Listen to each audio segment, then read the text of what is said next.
Buenas. En esta serie de videos voy a explicarles eh, dos técnicas de estimación de parámetros que son las que más usamos en este curso. Si bien existen muchísimas técnicas diferentes, nosotros nos centramos en dos, que son el método de momentos y el método de máxima verosimilitud. Entonces lo voy a hacer con un ejemplo a lo largo de la serie esta de videos y antes de empezar, como una especie de modo de introducción, me gustaría hablarles de cómo pueden hacer ustedes para simular una densidad cualquiera.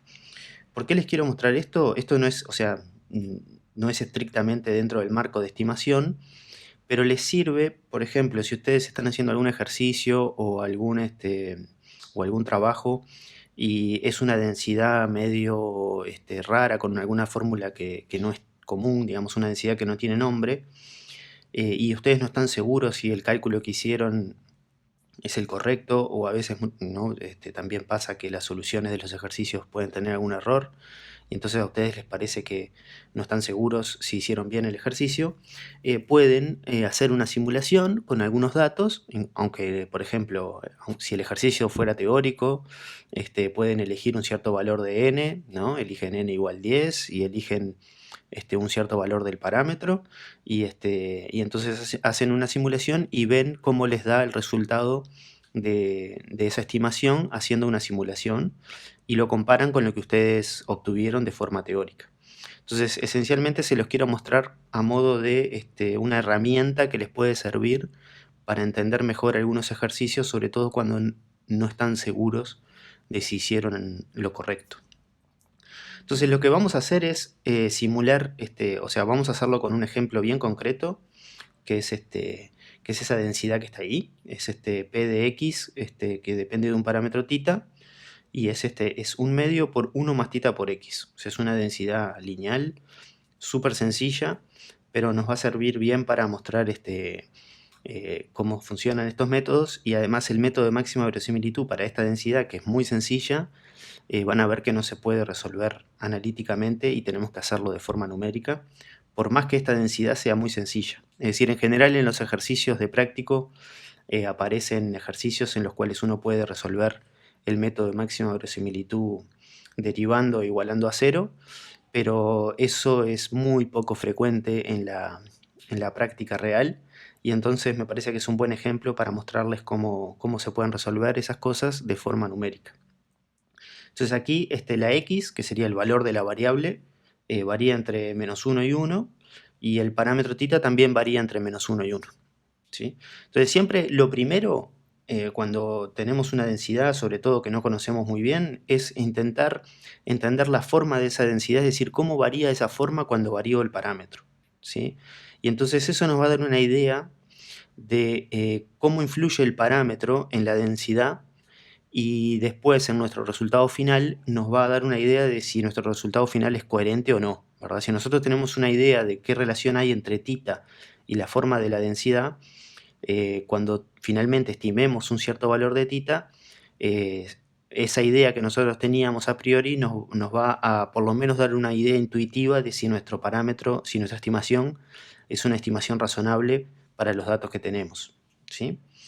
Entonces, acá lo que les voy a mostrar con esta animación es cómo varía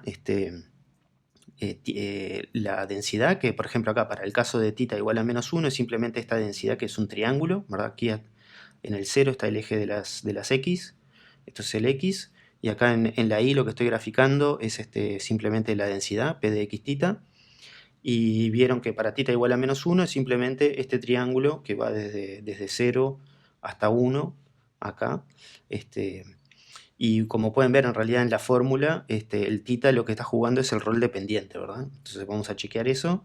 Entonces ven que al ir variando θ, aquí, ¿no? Acá arriba está variando θ, al ir variando, lo que va cambiando en nuestra densidad es nada más y nada menos que la pendiente, ¿sí?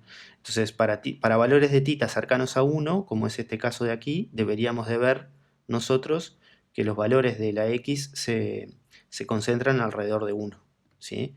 Para valores de θ cercanos al 0, ¿no? Como por ejemplo acá, deberíamos de ver que es casi una distribución uniforme, esencialmente. Y para valores cercanos a -1, como sería acá, lo que deberíamos de ver es que los valores de las x se concentran alrededor del -1. ¿Sí? Bien. Entonces, ese es el primer paso, entender la forma de la distribución en función del parámetro. Y el segundo paso es, bueno, lo que vamos a hacer es elegir un cierto valor de θ. Acá es θ igual a 0,5.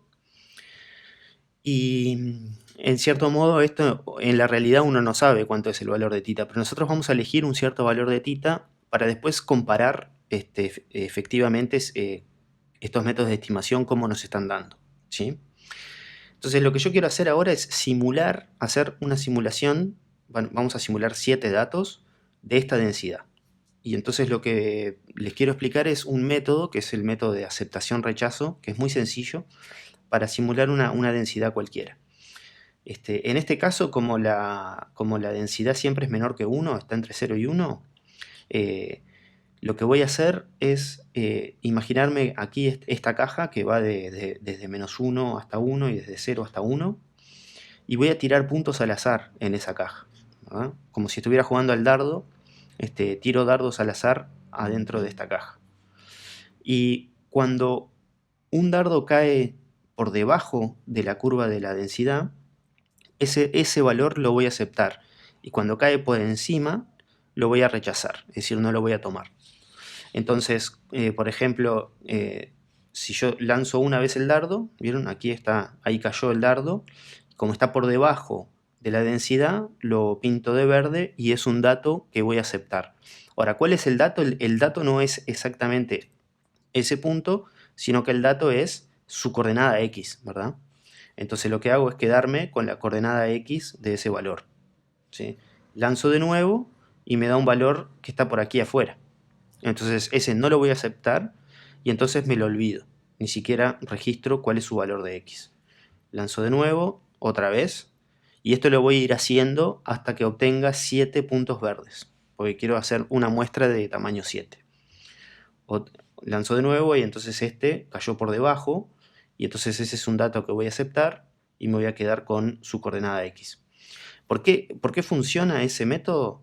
Porque yo, al aceptar los puntos que están por debajo del gráfico, vieron que si yo miro en una determinada vertical o en una bandita muy finita alrededor de esa vertical, la probabilidad de que yo acepte un cierto valor va a ser proporcional a la altura de la densidad en esa bandita, ¿no? Y eso es exactamente lo que yo quiero. Quiero que la probabilidad de que mi x pertenezca a un cierto intervalito chiquito aquí sea proporcional a la altura al valor de la densidad, ¿verdad? Entonces, esto, digamos, el único inconveniente que tiene es que uno no sabe cuánto va a estar simulando, ¿verdad? Porque uno tiene que hacer esto hasta que llegue a 7 puntos verdes.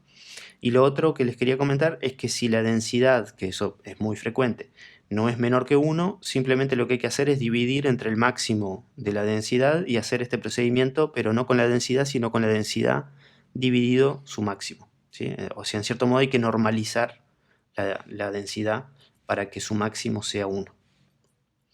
Entonces voy lanzando y con ese también me quedo, con este también, con este también, con este también, ese que cayó afuera no, ese no, a ver cuántos puntos tengo, 1, 2, 3, 4, 5, 6, me estaría faltando uno, que es este, ¿sí? Y entonces estos puntos en azules son los datos, ¿verdad? Las coordenadas horizontales de los puntos verdes constituye la muestra, una simulación de una muestra de tamaño 7 de esta densidad. Vieron que hay una tendencia a que los puntos se concentren más cerca del 1 que del -1, y eso es porque θ vale 0,5.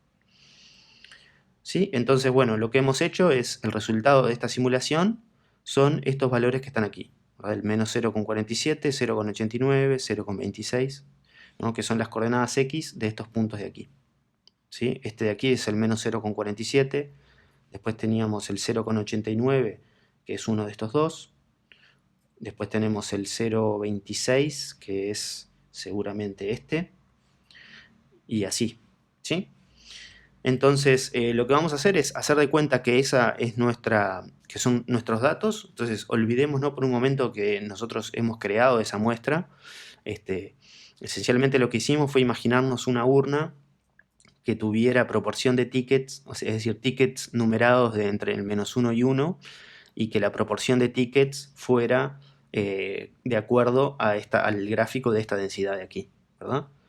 Y entonces lo que vamos a hacer es, lo que hicimos fue extraer, ¿no?, con reposición 7 tickets de esa urna.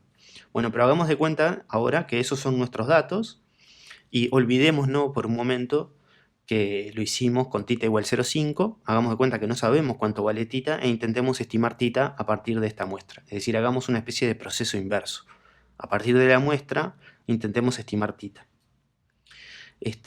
Entonces, de nuevo, lo que ya les dije es que nosotros ya sabemos cuánto que tita vale 0,5, pero lo que vamos a hacer es usar esa información para después a posteriori comparar a ver cómo nos fue con nuestros métodos de estimación.